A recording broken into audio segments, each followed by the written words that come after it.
Hello and welcome to this episode of the Magnetic Woman Show. I'm so excited because today we have such an incredible guest, one of my all-time favorite people, Dr. Kimberly Rose Pendleton, who is a speaker, teacher, and founder of Uncover, a global movement of pleasure-based healing and women's liberation. She has her PhD in women's studies and intimacy, and she helps women reclaim their power and heal from conditioning of purity culture, which is so needed right now. I mean, it's Yeah, we're needed all not the running out time, of but time. oh my goodness. All right, Kim. Well, thank you so much for being here. So why don't you tell the audience just a little bit more about yourself and we'll dive in. I'm so happy to be here. Yes, I'm Dr. Kimberly. I am just like a huge Lauren fan. And yeah, I mean, I would say that Uncover started as my way of trying to take everything that I had found really useful on my own healing journey, coming out of shame, trauma, purity culture, church stuff, but also like sexual assault and divorce, just like everything I had needed to kind of find my way back to me. And I just wanted to share it. And then over the years, it has just grown and grown and grown until now it feels like truly a movement, like a global movement. We've made $6 million career to date, which is like mind blowing to me. And I mean, even more than the money, that just really represents like so many of us who like wanted this work and needed this work and then also didn't just stop at healing but like actually went on to like I lead retreats in Paris and I lead a Mary Magdalene priestess program and it's like it's beyond just what we don't want, it's moving over into like what do we want? Like what will create the life? Like okay, we've left purity culture, maybe we're leaving shame and trauma, like who are we becoming instead? And that's really where, I feel like our work both, it takes people. Definitely. And it's so important. I was just having this conversation with women inside of my membership recently, and I was like, I think sometimes we can get really caught into the loop of healing, constantly needing Yes, to heal, constantly needing to fix, constantly needing to go from bad to good, right? And that is that. just deeply ingrained in our culture and in religion, right? So it's like Yeah, the more you suffer, the more worthy you are.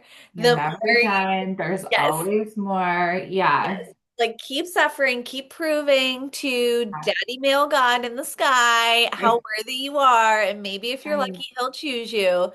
And what does it look like after you've done an amount of healing, which is going to be different for everybody, but after you've done Yeah. a lot of healing work, what does it Yeah. look like to move into thriving Right. and like life getting better and better and better? Yeah. Yeah. Without needing to suffer to prove that you deserve it. It's so true. I mean, I think you named it, but I really believe this too. It's another way that purity culture sneaks Yes. into our logic, even when people are not religious or they didn't, have that Right. programming overtly.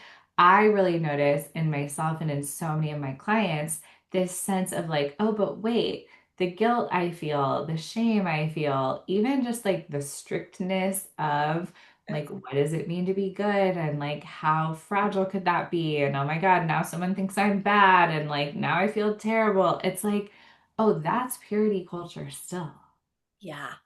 And I It's see this all the time. Like, it doesn't matter whether or not you were raised religiously, overtly religious, like yeah, purity culture and religious conditioning is steeped into the waters of patriarchy. It's steeped into right, our culture and society right, because for hundreds, thousands of years, religious institutions yeah, typically ruled and yes, were in charge of countries, laws, societal norms. And yeah, I think a lot of people don't realize the depth of religious conditioning and purity culture because they're like, well, I didn't grow up going to church, or like, yeah, oh yeah, my parents were religious, but like I never really believed it. And it's like, right.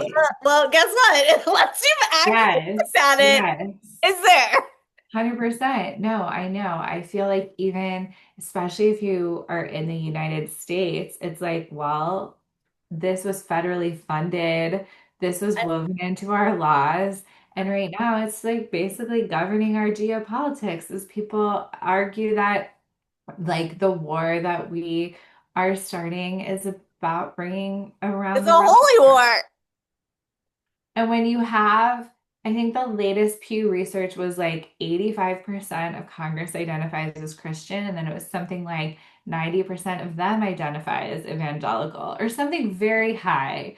It's like, oh, this Terrifying. is not a small fringe No. movement where like maybe we would still find it interesting intellectually to look at like what do they believe? Wow, how kooky. It's like, no, no, no. These are like actually the people who are like bombing the Middle East, thinking that it's going to bring about the end times. Yeah, I mean, I just saw a post that was like, the Christian nationalists that are running the government are desperately trying to kill everything to bring Jesus back. And it's just like, Right. yeah, that's Um, fucking terrifying. yeah, and I mean, it's an interesting thing that I didn't realize even what I was in the moment, but I got my PhD in Washington, D.C., and I was also kind of like on my own deconstruction journey, like at the same time. Honestly, I probably could have just like gone to therapy instead of getting a PhD, but I did both. At least you Um, can call yourself doctor now. Exactly, exactly. But I remember, so I was like working at a Christian anti-trafficking nonprofit. I was doing research on basically like images of prostitutes and fallen women and harlots and whatever, like Yeah. the stories of Mary Magdalene and everybody else. And then I was going to church and then starting to leave church on Capitol Hill. And so I was interacting with a lot of the evangelicals who, I mean, like this was maybe 20 years ago, but who are now working at the Heritage Foundation and like in the Federalist Society and doing the things that I remember them talking about. Like, I remember conversations with people being like, right, like our goal is to infiltrate. I'm on a scholarship from the Heritage Foundation right now. Brookings Institute and Heritage Foundation, like, put me up in this house on Capitol Hill. Like, it was so deliberate. And I think in some ways, that's one of the things that the left has misunderstood is just how organized and like Yeah. Calculated. calculated the religious right kind of infiltration really was. I I am like so proud to be on the left. I will never leave. But, meanwhile, we've been like picking each other apart Yep. over saying the same thing the wrong way or whatever. And Right. people who fucking hate each other are banding together to take over and like turn our country into a theocracy because for 3 decades we like kind of didn't pay attention to what they were doing. And Yeah. they did tell us. Right. Right. And I mean, it's terrifying. It's alarming. It's Yeah. overwhelming. Yeah. It can And be. this is why reclamation of pleasure for women is vital because Yeah, it is yeah, the resistance, like yeah, choosing your pleasure, choosing your sexuality, choosing like yeah, your sexual, reproductive, bodily sovereignty yes, is a form of rebellion right yeah, now. yeah, And, when I first started doing this work over 10 years ago, never did I ever think that me, especially now being like single and child free and deciding that would be this like rebellious act against the right. You're government. like, just being a human woman is apparently going against the grain. Right. And so I Yeah, think it's, when we begin to unpack purity culture and religious programming. And this is one thing I believe, and I'd love to hear your thoughts. I think we see a lot of women, especially in the space around the quote unquote divine feminine, that boomerang into or fall into evangelicalism, the mega church, the far right. I personally think it's because they never deconstructed religion. I And get that. so it's like already kind of there Yeah, for them because it is for everybody. And then a lot of new wave spirituality is just patriarchy and religion kind of like rebranded and renamed. And Yeah. then they hear, somebody saying like, "Well, just come to our church and see this community." And like and then they end up there. And so many of us Yeah. are left being like, "Wh- What "What just happened? what do you mean you don't believe women should have birth control when you're teaching about womb awakening? Like, what do you Yeah, mean?" exactly. I think so. I see this a lot, and I'm the person who many of my friends send screenshots when they're like, oh, another one. Yeah, but the With the dust. dust, yeah, like another person being like, I'm burning all my tarot cards and I'm selling all my crystals. I'm not refunding fucking anybody who I charged thousands of dollars in Right. the last iteration of my business, but Exactly. whatever. And I'm going to church. And I wish I had like an airtight explanation of what I think is happening. But what I will say is that I'm an interesting case because I didn't grow up in evangelicalism. I grew up in like a nice, normal Methodist, Yeah. California, like very chill church. Yeah.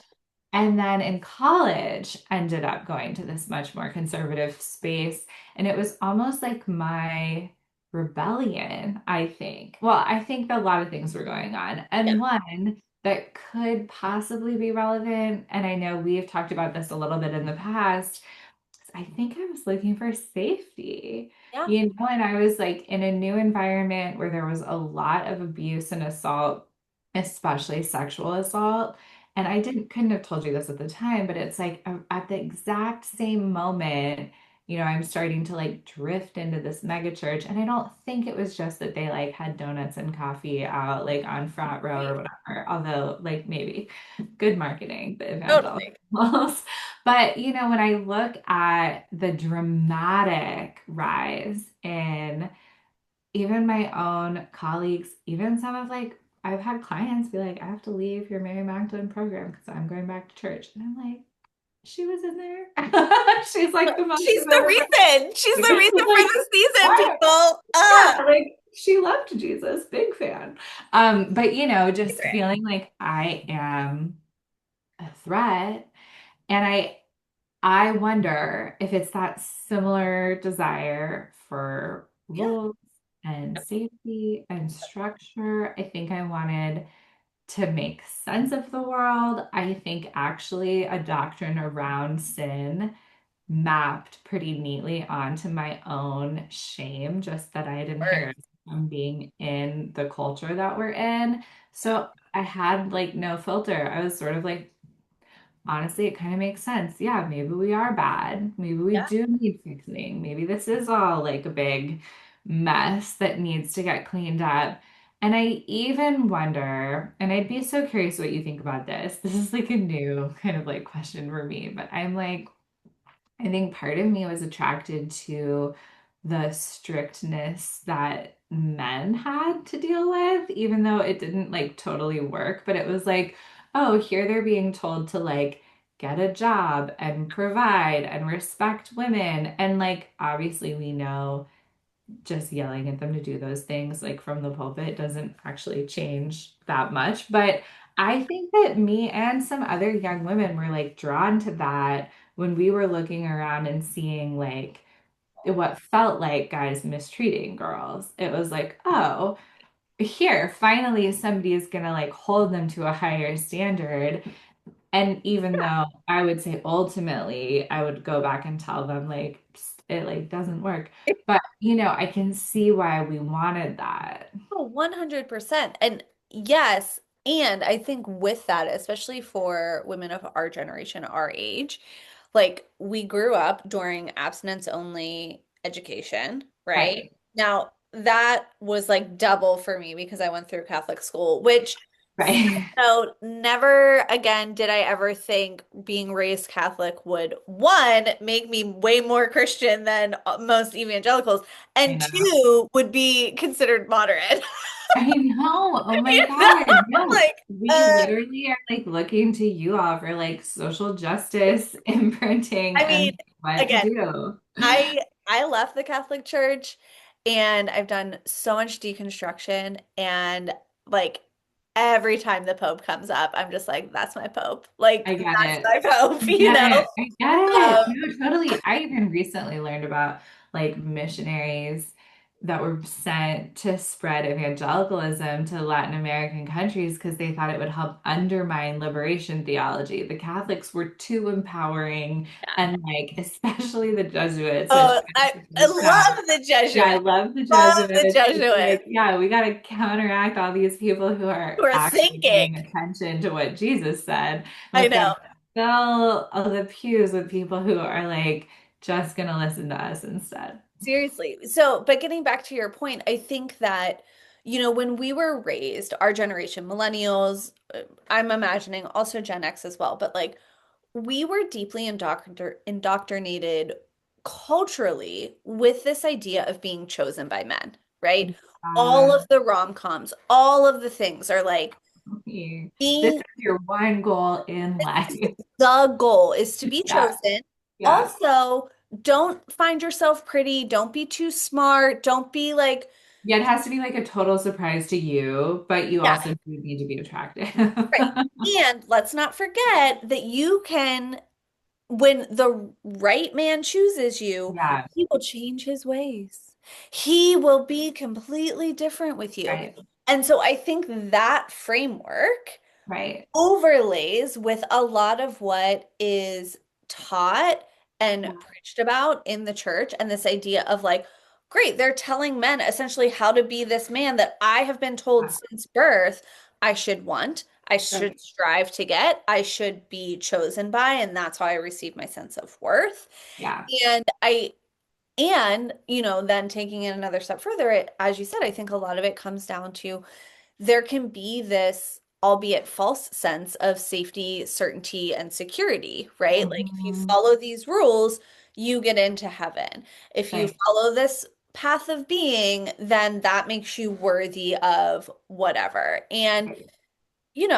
I think especially when you're young and in college, like one, your brain's not fully developed. So like, duh, Yeah, makes sense. yeah, And you're like, yeah, I'll take that. Yes, please. totally. And There's so like none of you should have been in charge of any of these things. Yeah, Seriously, there's so many factors, but I think like I do find it really interesting the amount of women in the personal and spiritual development who end up, especially ones who are in the quote divine feminine space, who end up into very strict religious totally, spaces.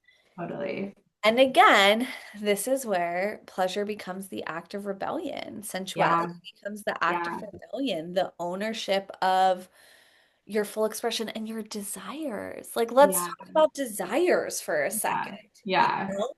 It's such a big deal, and you're so right. I mean, I think that it's basically framed both, I would say, in our culture that's like steeped in Puritan and purity culture, like legacy anyway, but then definitely in evangelical culture that like if you want something, it's probably bad. Yes. Yeah. And then, even when it comes to sex, there's a lot of like programming around, and once you're married, you're gonna not want to have sex, but you should. And Yeah. so, you really teach girls, especially early on, that their own desire is like not trustworthy, maybe at best. It's probably like sinful at worst, Yeah. both in the sense of when they don't want to have sex, but they should, and when they do want to have sex, but they shouldn't.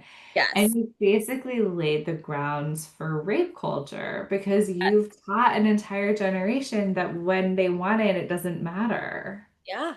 Yes. Rape culture, pedophiles, like all of it. And that's why, with everything that has come out recently with the files, I mean, one, I just didn't read any of them because I was like, I don't need to read this. I Yeah. know. Like I I So, am like, if you believe women, you don't really need to read it because we believed the victims who all already along, told us that all this had along. happened. Right. Yeah. And it's just so interesting, right? Again, especially as women who have our own businesses, who talk about politics and power. And you and I have had this conversation so many times already where it's like, at this point in 2026, I don't know how you can have a business and a platform and not talk politics because being a woman I agree is with you political. completely. Having a business is political. As a Yes, woman, you wouldn't be able to if it weren't for the feminist women who trailblazed for you. it's so crazy. And it's again just very interesting and it's been very it was very destabilizing for me for a while, especially since the election up until very recently to be like there are so many women in this space who don't like are completely fine propping up men who think women shouldn't have the right to vote, are completely fine. I had a whole crisis about it. I really did. Yes. I really worried until I reminded myself of you and our friends and everybody you put on this summit and our group chats and all my clients. I mean, but for a little while was like, am I the only one in this industry who at least so there are a lot of women kind of at this seven-figure level, and I actually don't know very many Yeah, who are outspoken about being liberal. I think some are quietly agreed. not. Right. But even that I found to be so disheartening because it really felt, yeah. And meanwhile, I was watching people who were very outwardly MAGA thriving and like their business growing and people not only not caring, but I think being drawn to that. And I Yeah. really was like, do I need to get out of here? But then I remembered like, no, it's like within Christianity. I'm like, you can't get rid of me. I'm gonna stay and fuck with everything. So that's our like mission in this industry, I think. But it really Good. is, it's a big problem. It's a big deal. And it's fucking white women who Of course. are un they think at least unimpacted by some Yeah. of this. Like the main person I got in a big fight with lives on like a homestead in rural Maine. And it's like, yeah, it's not gonna fucking impact you. Yes. You're away from Right. everything. But what about like my Yes. town is 90% like undocumented immigrant. Like Right. this is like not gonna be Right. theoretical for us. Also, yes, and this is not about her, that person, but I did see something she wrote about like strengthening our borders, and I had this thought of like, how is that impacted? Why is that I even know. The like, border of what, like your fucking forest? yeah, Like, like I give me a don't break. believe you. That's not even touching the fact that like humans aren't illegal and like these borders are made Right, up and like, right, right. on and on we go. But yeah, I had a huge crisis about it as well. I really struggled. I mean, for months and months and months. Yeah, Like, similar. I was like, should I leave right.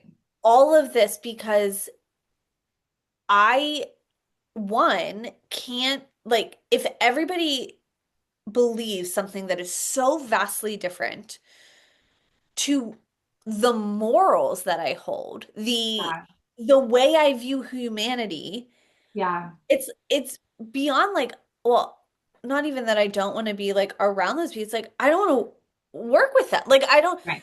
this how can I hold the spaces that I want to hold? How can I talk about the things I want to talk about? And so I it was know. really challenging. And like, thank goodness for you and connecting this massive group of women, which is Yeah, the idea for me to yeah. host this event, which is free. You can get the link down below because so many of us, when we got into this group chat, we're like, I thought I was the only one. I thought I was the Right, only one. I thought I was right. the I was only one. ready to fucking burn them all down and quit because it seemed like I was in a MAGA industry. Yeah. It seemed like I was in a MAGA industry. And also I get a lot of hate when I talk about the harmful nature of what polarity content has become. Oh my God, I know. I'm like, be more submissive then and stop arguing with Right. us. Like just go play your kink out behind closed Yes, doors. Like don't come yelling at me. ever. Yeah. And it's always so funny to me when the women come after me and they're like, so you hate men. And I'm like, look the fuck around. How do you not? Like, what? I Wake know. Oh up. my God. I know. My husband, who's so amazing and who just brought me a coffee, I feel Yes, like would chime in and be like, no, I hate them too. exactly. The right ones do. But that's Yes. beside the point. So, anyways, this is what spurred the event because it was so important to me, as I know it is to you, to Yeah. be surrounded with women who, again, not just are on the same vibe or Yeah. like-minded, but like walk the walk, like, Right. and not just talk the talk. Like Right. you hold beliefs and morals and perspectives on life and you talk about them, you bring them into your business, you create space Yeah. around them. And every single woman who's part of this event does that. And I think Yeah. it is, It's a big deal. it's a huge deal. And as you and I were talking before, I hit record, we're at this point where everything we've been taught, even on like how to build a business, how to make money, how to hold money and power, does not that it doesn't apply anymore, but it doesn't have to apply anymore. Yeah. Like the Yeah. any rule book we were given does not have to apply anymore. And again, I think that, and that's why I chose the word feminine in this Yeah. title, because for me, this is something I've struggled with the last few years. The word feminine has been so co-opted and distorted where I was like, well, 100%. do I not talk about that? Do I not Right. use that word? Because basically everybody's like making up lies about what 100% that hearing is. you. Right. It's like, but also, I know this is where you landed. It's like you don't get to have it. Exactly. Take this. I was I like, if am I'm not not giving talking it about up. in the way that I know to be true, that Right. was true before Christianity came onto the scene, Right. Right. nobody is going to. So then all these women who are Yeah. hungry for this, who are yearning for this on a deep level, are going to find themselves in a mega church pipeline because I'm not there to be like, whoa, whoa, whoa, Right. feminine is not submissive. She's not Right. sweet. Like, let's Right. talk about rage. Let's talk about the Right. fire. Um, but yeah, it's so refreshing Yeah. to see women like you who have built Yeah. beautiful businesses that are like mission driven Yeah.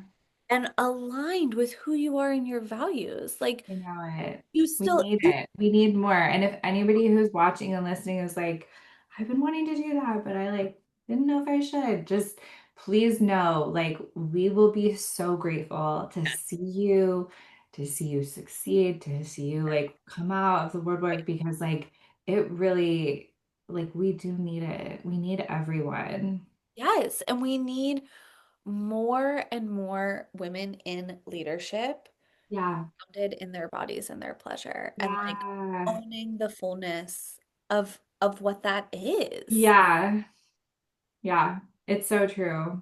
And, I know you run your business the same way, but I will say too, I mean, you guys heard my intro, like my degree is in women's studies and religion. Like there was no business Right, training. right. I actually probably would have like really deeply not believed you if you had said I would eventually run $1 million business when I was in school because I was like, that's like not even a On the radar. desire of Yeah. mine. It's like not a thing. But what I found that I think I would have found really comforting if I had known that this is what would happen is that it's the same commitment and the same work and the same intimacy tools applied to my business that have made it so successful. And I think that I would have been afraid, like, oh, am I gonna have to go learn like a bunch of weird shit and be evil in order to like run a business? And instead, it's like, this same devotion and grit and commitment and like being willing to be wrong and being willing to follow my pleasure and being willing to be led by desire, being willing to look like an idiot and never worry about being cringe and like Yep. never worry about being too much and all the same things that honestly were like my life lessons anyway, just applied to business that really helped it grow. And like that's what I do when I mentor other business owners because and I try to be very upfront. I'm like, I'm not a business coach. I don't know anything about like Right. KPIs and Yeah. Excel spreadsheets and No. launches and whatever, but I can tell you what I did. I can tell you what worked for me and didn't work for me. I'm an open book. And Yep. I can tell you that it was the intimacy work and the pleasure work that feels the same. Yeah. over here, I look around and I'm like, okay, like that refund policy was written by someone's abandonment wound, or like that, like, yeah. Well, and just to drive on this a little bit deeper, right? Because this is what I am talking about when I say feminine leadership, right? Where it's Totally, like, and I totally. think so many of us have been given rule books, even if you never went through like a business training per se, you see how other people run their Totally. businesses, or you've had a mentor, and this is where like the cookie cutter copycat Right. comes in, where it's like, well, that works for them. I'm just Yeah. going to do exactly what worked for them because I'm going to Right. be the good little girl that follows the rules, that passes the Yeah. test, that gets the A plus, and Yeah. then therefore I will also make seven figures. And it's like, absolutely not. Right. And, I think that this is one going to become undeniable, irrefutable, where it's like you have to run your business in the way that is authentic to you, whether Yeah. that be how you create your programs, how you Yeah. structure your refund policy, and allowing it to evolve, right? Being a woman and being in line with the path of the feminine means we go through seasons and Yeah. cycles, right? Like Right, in right. a year, Uninterrupted growth only. This like crazy capitalist model is like not found in nature. It is, I mean, unless it's like cancer, right? but it's like not a healthy growth pattern. It's such a good point. Yeah, we Like don't do that. that's not how land works. It's not how Yep, bodies work. It's yep. like not really how our creativity works either. And it doesn't give anybody the room to be human, 100% agree right? with And we you. all Yeah. started the businesses that we started because we wanted freedom. Right. We wanted Right. a space to bring the fullness of who we are. And so I just think like, you know, any any model of business of well, maybe not any model of business or any model of leadership, but you know what I mean. Like most models of business Most. leadership can work, but they're not going to work for everybody, nor should Right. they. And we're Right. entering this time, which, as terrifying as it is, as overwhelming as it is, as like stop you in your tracks, keep you frozen and doom scrolling as it is really exciting as well Yeah. because we get to create whatever we want in whatever Yeah. way we want Yeah. and be surrounded by other women who are doing the same. It's really true. There is a feeling of